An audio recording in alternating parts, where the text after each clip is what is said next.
11 बजे 11 खबरों में आप सभी का बहुत स्वागत है और मैं हूं आपके साथ में अमनदीप। खबरों की शुरुआत करेंगे। दिल्ली के नरेला इलाके में एक प्लास्टिक फैक्ट्री में भीषण आग लग गई है।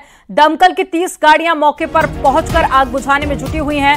फैक्ट्री में प्लास्टिक का दाना होने के चलते आग लगातार भड़कती जा रही है। तस्वीरें आपको दिखा रहे दिल्ली से, एक्सक्लूसिव तस्वीरें आप देखिए जहां पर फैक्ट्री में आग लग गई है और दमकल की गाड़ियां लगातार पहुंच रही हैं, आग बुझाने का प्रयास कर रही हैं। 30 गाड़ियां इस वक्त मौके पर मौजूद हैं। आग बुझाने की कोशिश की जा रही है, लेकिन आग बहुत ज्यादा फैल चुकी है, जिसके चलते आग पर कंट्रोल पाना थोड़ा सा मुश्किल हो रहा है। तस्वीरें आप देखिए, हालांकि इसमें लाखों का सामान भी जलकर राख हो गया है और साथ ही जांच पड़ताल भी की जा रही है कि आखिर क्या कारण रहा जिसके चलते फैक्ट्री में आग लगी।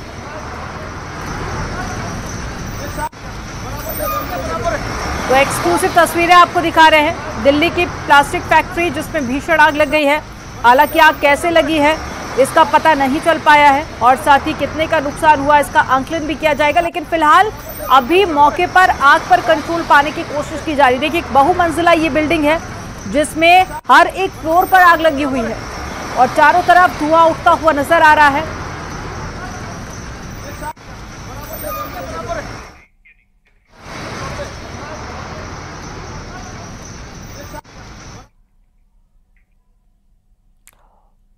उधर झांसी में ट्रक में संदिग्ध हालत में आग लग गई। मामला शिवपुरी बाजार थाना क्षेत्र के अंतर्गत पाल कॉलोनी का है। आग लगने की सूचना पर मौके पर पहुंची दमकल कर्मियों ने कड़ी मशक्कत के बाद में आग पर कंट्रोल किया। आग कैसे लगी है फिलहाल इसकी जांच की जा रही है। तस्वीरें आपको दिखा रहे हैं झांसी से, जहां पर एक ट्रक में आग लग गई थी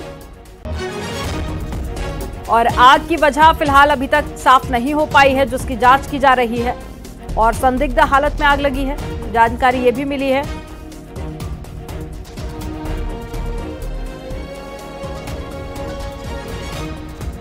तो तस्वीरें आपको दिखा रहे हैं जब दमकल कर्मी मौके पर मौजूद थे और ट्रक में लगी आग को बुझाने का प्रयास कर रहे थे।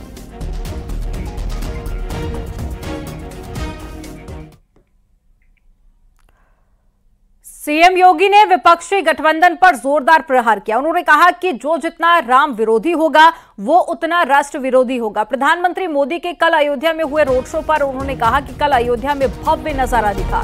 1 लाख से ज्यादा लोगों ने पीएम मोदी का भव्य स्वागत किया।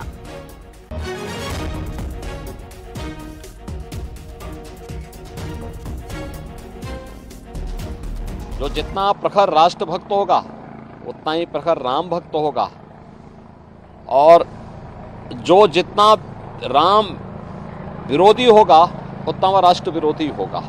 कांग्रेस का यह आचरण जो उसके द्वारा लगातार राम भक्तों का अपमान करके मर्यादा पुरुषोत्तम प्रभु श्री राम के बारे में इससे पहले भी कांग्रेस ने जिस प्रकार की टिप्पणियां की थी, उन सभी टिप्पणियों को ध्यान में रख करके अगर हम देखें तो उसका यह आचरण दिखाता है कि यह वास्तव में न केवल राम भक्तों का अपमान कर रहे हैं बल्कि हमारे सनातन राष्ट्र का भी अपमान कर रहे हैं। और कांग्रेस ने कभी कोई ऐसा अवसर नहीं छोड़ा, कांग्रेस हो या समाजवादी पार्टी, जब उन्होंने देश के अंदर या दुनिया के अंदर भारत को अपमानित न कराया हो, भारत की सनातन परंपरा आत्मा भारत के सनातन धर्म को गाली न दी हो। ये इंडी गठबंधन का ही कैरेक्टर है। देखिए, जो राम भक्त है वह राष्ट्र भक्त भी है। जो जितना बड़ा राष्ट्र भक्त है उतना बड़ा राम भक्त है। प्रधानमंत्री मोदी जी प्रखर राष्ट्र भक्त हैं और इसलिए वे प्रखर राम भक्त भी हैं। 500 वर्षों का इंतजार समाप्त करके अयोध्या धाम में रामलला फिर से विराजमान हो गए। अयोध्या की कायाकल्प हो गई। ऐसा मोदी जी के नेतृत्व में, उनके मार्गदर्शन में ही संभव हो पाया। स्वाभाविक रूप से आज जो नई अयोध्या है, ये नई अयोध्या एक नई गाथा को हम सब के सामने भी प्रस्तुत करती है। और कल प्रधानमंत्री मोदी जी की अयोध्या में उपस्थिति पूरी दुनिया और पूरे देश के राम भक्तों को अभिभूत कर रही थी और इसलिए पूरी अयोध्या वहाँ उमड़ी थी। लाखों की संख्या में श्रद्धालु जन थे, राम भक्त थे। वे सभी मोदी जी के अभिनंदन के लिए, स्वागत के लिए उत्सुक थे। फतेहपुर सीकरी लोकसभा सीट से राष्ट्रीय शोषित समाज पार्टी के प्रत्याशी ने बेतुका बयान दिया।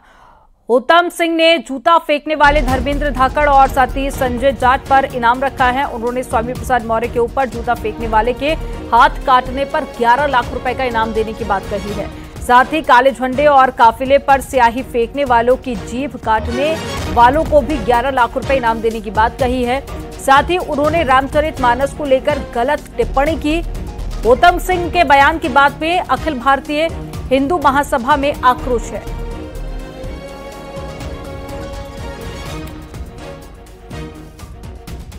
तो होतम सिंह के बयान के बाद में हिंदू महासभा समाज में काफी ज्यादा आक्रोश देखा जा रहा है और उन्होंने रामचरितमानस को लेकर भी विवादित बयान दिया और साथ ही कहा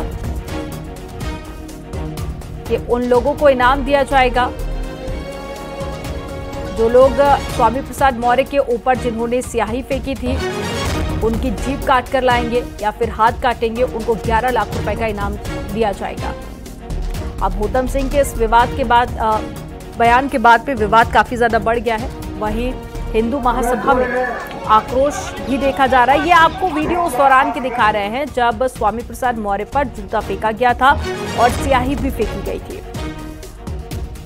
अब स्वामी प्रसाद मौर्य के अपमान को लेकर होतम सिंह का विवादित बयान आया है और ज्यादा जानकारी के साथ में शिव कुमार जुड़ गए हैं। शिव कुमार, एक विवादित बयान होतम सिंह की तरफ से दिया गया, वो कह रहे हैं कि 11 लाख रुपए इनाम दिया जाएगा जो लोग स्याही फेंकने वाले या फिर जूता फेंकने वालों का हाथ और जीभ काट कर लाएंगे।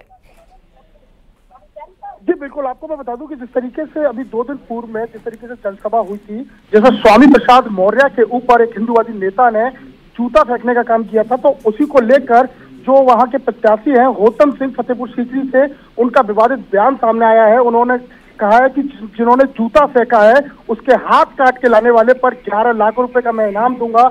वहीं उन्होंने जो काले झंडे और स्याही फेंकने का काम किया है उनको जीभ काटने के लिए मैं 11 लाख का इनाम दूंगा। वहीं उन्होंने कहा है कि जिस तरीके से जो रामचरितमानस है उसको लेकर भी उन्होंने विवादित बयान दिया है यहाँ पर, और ये वीडियो जो है सोशल मीडिया पर जमकर वायरल हो रहा है।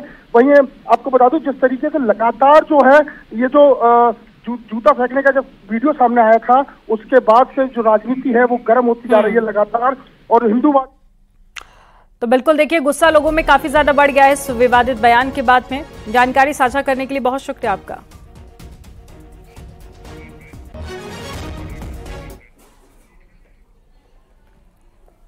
और सूत्रों के हवाले से खबर है कि मायावती ने जौनपुर में धनंजय सिंह की पत्नी श्रीकला सिंह का टिकट काटा है और श्रीकला की जगह पर श्याम सिंह यादव को टिकट दिया है। श्याम सिंह यादव आज नामांकन दाखिल करेंगे। आपको बता दें कि श्रीकला पहले ही बीएसपी उम्मीदवार के रूप में अपना नॉमिनेशन फाइल कर चुकी हैं। श्याम सिंह यादव ने जौनपुर से टिकट मिलने का दावा किया है।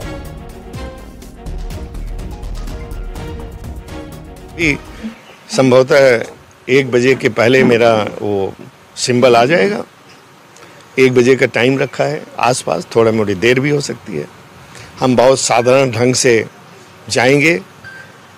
वैसे तो मेरे को टाइम बहुत कम मिला कि मैं बहुत फौज फाटा जुटाऊं, सैकड़ों 150 गाड़ियां, लेकिन अगर टाइम भी होता तो भी मैं नहीं जुटाता, क्योंकि मैं बहुत सरल और बहुत साधारण ढंग से अपने नॉमिनेशन को करना चाहता हूं और जौनपुर की जनता को इस बात को भी समझना चाहिए।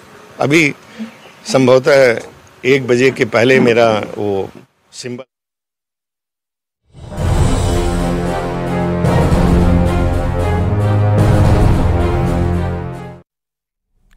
लोकसभा चुनाव को लेकर सीएम योगी आदित्यनाथ का तूफानी चुनाव प्रचार जारी है। इसी क्रम में सीएम योगी आज उन्नाव, हरदोई और साथ ही शाहजहांपुर में चुनावी जनसभाओं को संबोधित करेंगे।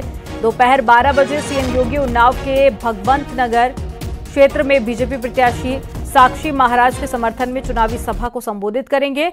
इसके बाद में 1:40 पर हरदोई के शाहाबाद में बीजेपी प्रत्याशी के समर्थन में जनसभा होगी और उसके बाद 3 बजे शाहजहांपुर में मुख्यमंत्री पहुंचेंगे जनसभा करने।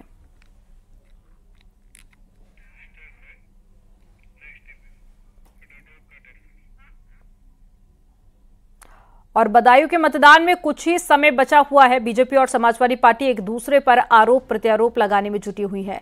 बीजेपी प्रत्याशी दुर्विजय सिंह ने चुनाव पर्यवेक्षक से एसपी की शिकायत की है। उन्होंने आरोप लगाया है कि बदायूं में एसपी के कुछ गुंडे आ गए हैं जो कि मतदाताओं को धमका रहे हैं। शिवपाल यादव के धमकी वाले वीडियो को लेकर भी शिकायत की है। वहीं शिवपाल यादव ने बीजेपी प्रत्याशी पर पलटवार किया। उन्होंने कहा कि बीजेपी के दबाव में आकर एसपी कार्यकर्ताओं को परेशान किया जा रहा है।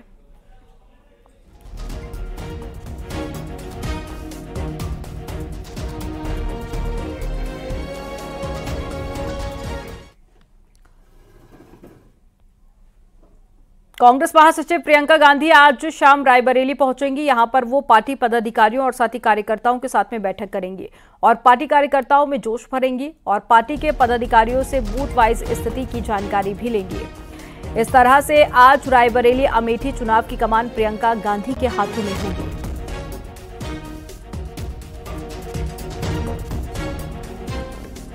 हमेशा से प्रियंका गांधी जी चुनाव की प्रचार कमान संभालती रही हैं। सोनिया गांधी जी के समय भी वो रायबरेली और अमेठी की चुनाव की जो प्रचार कमान थी संभालती थी। इस बार भी प्रियंका गांधी जी अमेठी रायबरेली की चुनाव की जो प्रचार कमान है वो संभालेंगी।